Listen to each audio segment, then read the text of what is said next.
He's comparing him to who? To Lincoln? That's a pretty bold comparison. Oh, not in that way. Wait, what? What does Korea have to do with the Army of the Potomac? I see, I think. Bye. April 1st, 1951. There have been rumors afoot of talks for a ceasefire, and many of the UN nations are firmly against any UN attacks north of the 38th parallel, the former border between North and South Korea. But if you haven't specifically been ordered to not attack above that line, what might you be doing? You might be making plans for once again entering North Korea.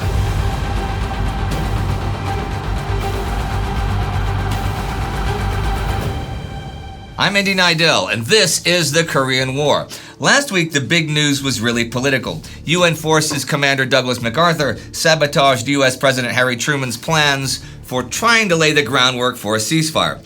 For Truman, MacArthur had finally gone too far. In the field, Operation Ripper wound down, but Operation Courageous continued its work. At the 1st of April 1951, the UN forces, now 500,000 strong, had crossed the parallel in most places. The CCF, bleeding badly from multiple wounds inflicted by air, sea, and ground action, were hurrying more and more troops into North Korea until their strength reached 750,000. The Chinese still had numerical superiority, and they thought they had the initiative too. They began to plan what they called the first step, fifth phase offensive. On March 31st, MacArthur tells the U.S. Joint Chiefs of Staff there are around 475,000 enemy troops in Korea, and that 274,000 of those are Chinese, so he's quite a bit low with his estimates. However, he does also say that there are 478,000 enemy troops in Manchuria as reserves. Also by the 31st, the UN forces have again crossed the 38th parallel and have advanced to the Idaho line. MacArthur and 8th Army Commander Matt Ridgway have ideas and plans for large-scale attacks across the parallel, as we saw last week. This week on the 27th, Ridgway gets all his corps and divisional commanders together for a discussion. The possibility of Soviet intervention had again been raised, he told them. According to a reputable foreign source, the USSR planned to launch a large-scale offensive in Korea near the end of April, employing Soviet regulars of Mongolian extraction under the guise of volunteers. Ridgway doubted the accuracy of the report, but as a matter of prudence, since the 8th Army might be ordered out of Korea in the event of a Soviet intervention, he intended to pass the evacuation plan outlined by the 8th Army staff in January to Corps commanders for further development. But Ridgway wants no word of this to spread beyond those actually working on the plan. He also explains that since there has been much discussion lately of the idea of a ceasefire, whatever the U.S. government decides might make them run a static defense, which would make it tough to fight off an enemy that's stronger in numbers. But he makes clear that for the time being, 8th Army will continue the advance and will cross the 38th parallel in force. By now, he does actually agree with MacArthur that a stalemate is likely, but who can say how far north 8th Army will drive before that happens? For his next advance, Ridgway had planned at first to again try to trap KPA, North Korean, 1st Corps, by attacking northwest and smashing them before the Yesong River. But his intelligence says most of those KPA are already beyond the Yesong, and anyhow, that sort of advance would make his right flank vulnerable to what appears to be fresh Chinese troops in the area. Those troops are in fact the PVA, Chinese 19th Army Group, but Ridgway does not yet know that. So north of the Imjin, he'll stick to patrols and general recon, for now at least. He decides that his next territorial goal will be the Iron Triangle. We saw this area last fall. This is a road and railway complex bordered by Pyongyang, Chorwan, and Kimhwa in the center of the peninsula, a few dozen kilometers above the 38th parallel, in the area which splits the Taebaek Mountains into northern and southern ranges, and importantly, contains the roads and railways between Wonsan and Seoul. They also branch off to Pyongyang. It's a pretty unique region because unlike most of Korea, it's good for speedy lateral operations and communications. What Ridgway wants to take is ground that can serve as a base for further attacks, but also for solid defense, since he still thinks the Chinese are gearing up for a new offensive, which they are. Operation Rugged is the name of this next move, which is an advance to the Kansas line.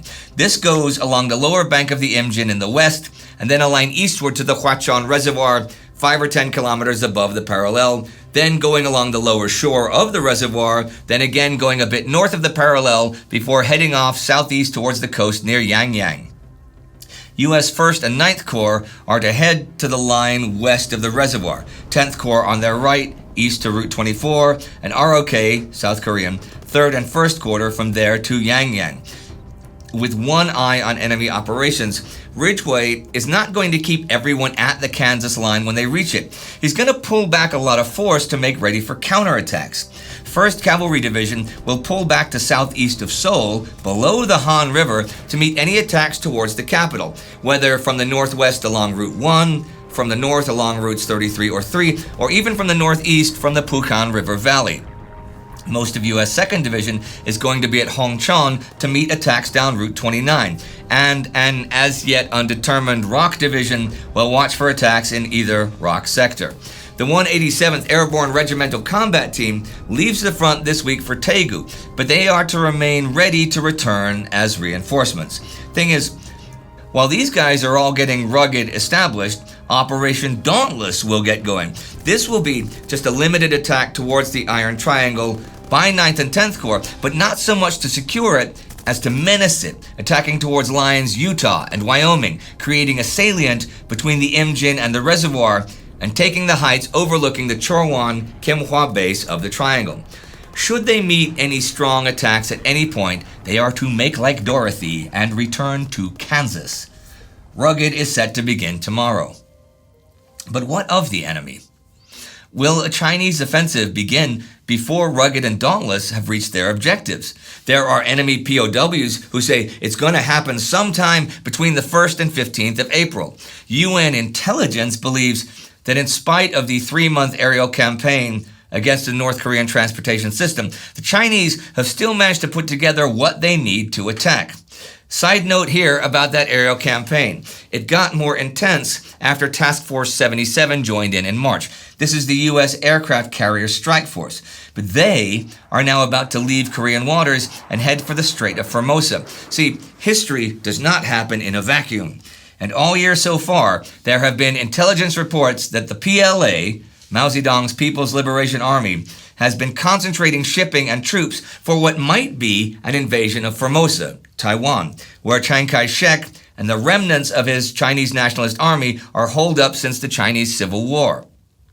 Since intelligence thinks that may happen when the weather gets warmer, a show of naval force might discourage it, right? So Task Force 77 is being sent down there to impress everyone with aerial parades a few miles off the mainland Chinese coast.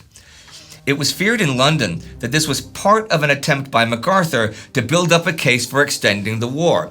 He was exaggerating the Chinese air strength for his own purposes, while seeking an incident which would present Washington with a fait accompli. A clash off Foochow would be followed by claims of Chinese air attacks in Korea, justifying the retaliation on the grounds that Beijing had widened the war. This does not happen. And we'll see if such an invasion of Taiwan happens soon enough, I imagine. But as for Korea, small spoiler, when Task Force 77 returns in mid-April, a lot of the damage it has done to the North's Eastern Railway network will have been repaired. Thing is, there are reports from agents and aerial observers that the enemy is building and even occupying fortified positions along and just above the 38th parallel, which speaks against offensive operations. And Jim Tarkington, 8th Army's G2 intelligence chief, even says, the pattern of enemy activity continues to reflect a defensive attitude with overtones of preparation for an offensive. He thinks they're just going to be basically buying time with defensive operations there. And he is correct. Communist Forces Commander Peng Dehuai is not ready yet for a new offensive. Right now, opposite 1st and 9th Corps are the Chinese 26th, 40th, and 39th Armies, which have been reduced. And opposite 10th Corps, over to the East Coast is only the 3 divisions and 1 brigade of the KPA 3rd Corps.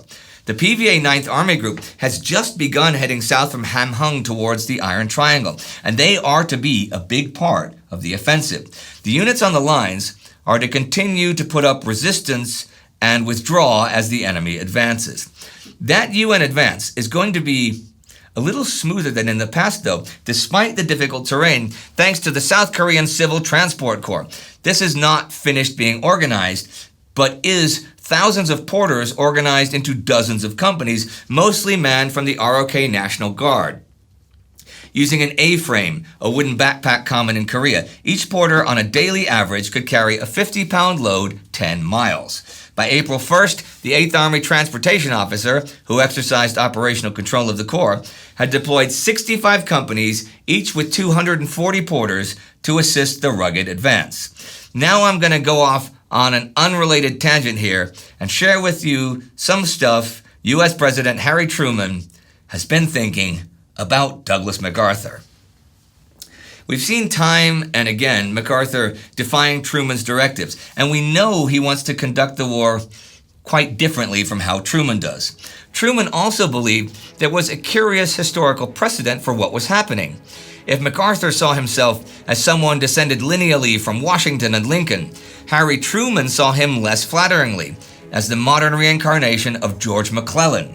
McClellan was the general who, in Truman's view, not only served Lincoln poorly in the field, but had treated him with open contempt, often deliberately keeping him waiting before their scheduled meetings. McClellan openly referred to Lincoln as the original guerrilla. McClellan, by any and all accounts, had a huge ego, whatever one thinks of his talents as a general. And he literally saw himself as the personal savior of the United States, and that if called upon to save his country, he would not respect anything in the way of him doing so.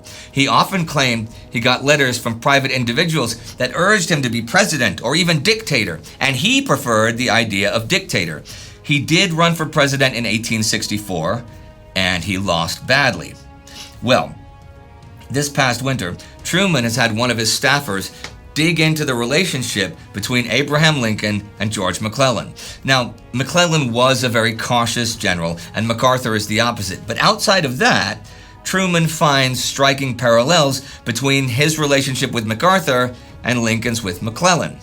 That staffer, Ken Heckler, wrote that McClellan was so supremely self-confident that he could not take orders well. He dabbled in politics. He thought his commander-in-chief Lincoln was crude, ignorant, and uncouth, and he expressed too freely his opposition to emancipating the slaves. There was loads of correspondence back and forth between Lincoln and McClellan back in the day, and McClellan's unsolicited political advice and many public statements, which often took stances directly against Lincoln's policies, were a real thorn in Lincoln's side. And this escalated between them to the point that Lincoln relieved McClellan of command of the Army of the Potomac in 1862. We've seen that by now Truman is determined to relieve MacArthur of his command. And it is kind of history repeating itself, because it's pretty much for the same reasons. I just thought I'd share that. Oh, David Halberstam does have this to say about the MacArthur-McClellan comparison too. Nearly 90 years later, Lincoln was the most honored of presidential names and McClellan among the least valued of military ones. The president understood that history in this case was going to be his ally, that he was not the first president to have trouble with a general with a superiority complex. You don't hear about superiority complexes all that often. Well, that brings me to the end of this week of the war, with plans for new UN offensives, worries about Chinese offensives, and even worries about a Soviet offensive, and Truman wondering how history will view him and MacArthur. I have a feeling that when history thinks of Harry Truman, it might focus more on dropping atomic bombs on Japan than on the nuances of his relationship with Douglas MacArthur, but what do I know? I am at least pretty certain that MacArthur would not be flattered by the McClellan comparison. But, well, Mac does have an ego, an extremely sizable one, and a superiority complex does check.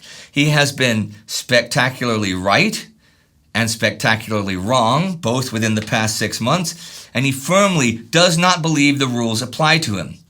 I have a feeling that very soon he's going to find out that they do. And you will be able to see all that right here when and if it should happen. You can do that thanks to the sterling efforts of the Time Ghost Army. That is what keeps our wheels greased. You can join the army at timeghost.tv or patreon.com and be part of all this. These are the newest commissioned officers, and Nicolas Rousson, or Nicholas Rousson, I'm not certain how he pronounces it, is the Army Member of the Week. Do not forget to subscribe. See you next time.